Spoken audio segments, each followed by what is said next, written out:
Welcome to my channel. Be Alcantara.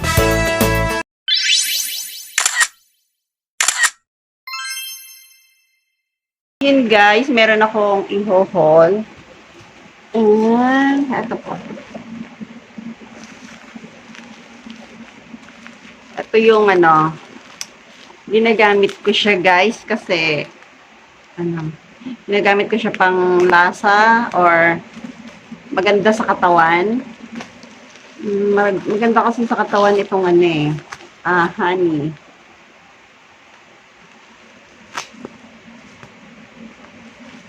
Bali, bumili na ako guys ng long neck.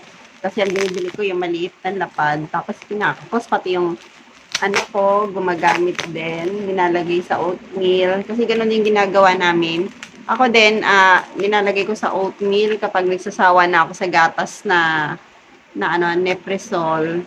Yung Nepresol guys, yung gatas na na para sa amin, sa mga dialysis patient or ginagamit ng mga pasyente.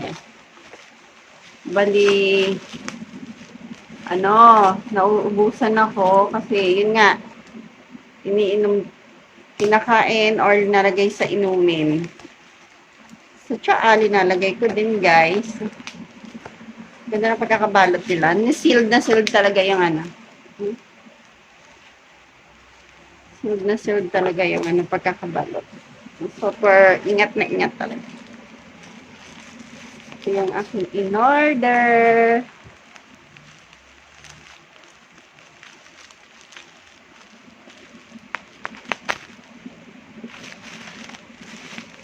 Puro siya guys kasi may nabili ako sa palengke. Hindi ko ginamit.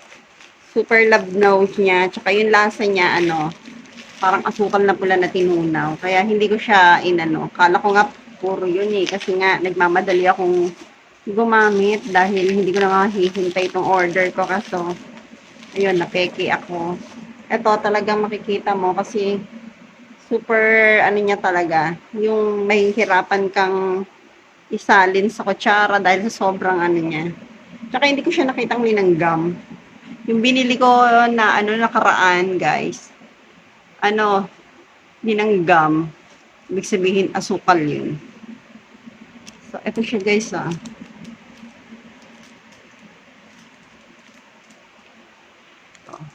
bali, isang seller lang naman yung binibilhan ko.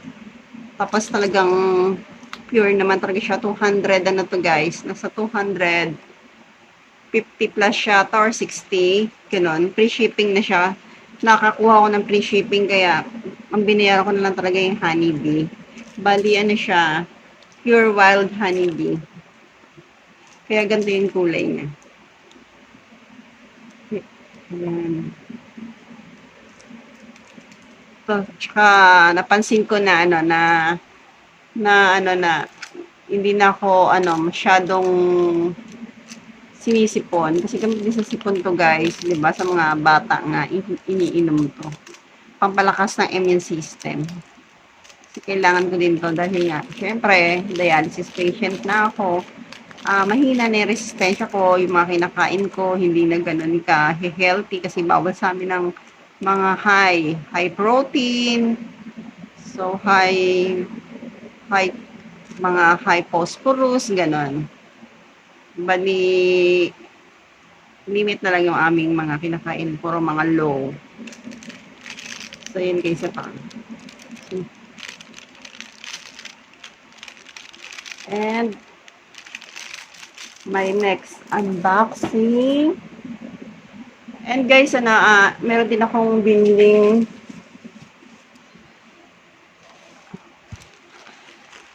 so, ito guys, binili ko rin to kasi kailangan ko to sa kusina. Bali, hindi naman to para sa sarili ko, para sa gagamitin ko pang araw-araw pang hugas. Tapos nakita ko na parang okay siya gamitin. Pero ipapakita ko sa inyo guys kung paano gamitin to kung napakasulit niya. Bali, eto siya, sponge. Bali, meron na siyang parang parang stainless brush dito. Tapos, dito ilalagay yung liquid.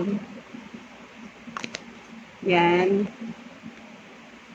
Bali, lalagyan na ng sabon dyan. Tapos, anong gagawin? Kusang lalabas dito, yung ano. Meron siyang ano, ipapump. Nga, pag pinump nyo guys, lalabas pala yung sabon. So, ganyan-ganyan na lang. Bali, papakita ko sa inyo guys kung gagamitin ko na to. I-insert ko dito sa aking unboxing ay haul na sponge. Papakita ko paano gamitin guys, ha?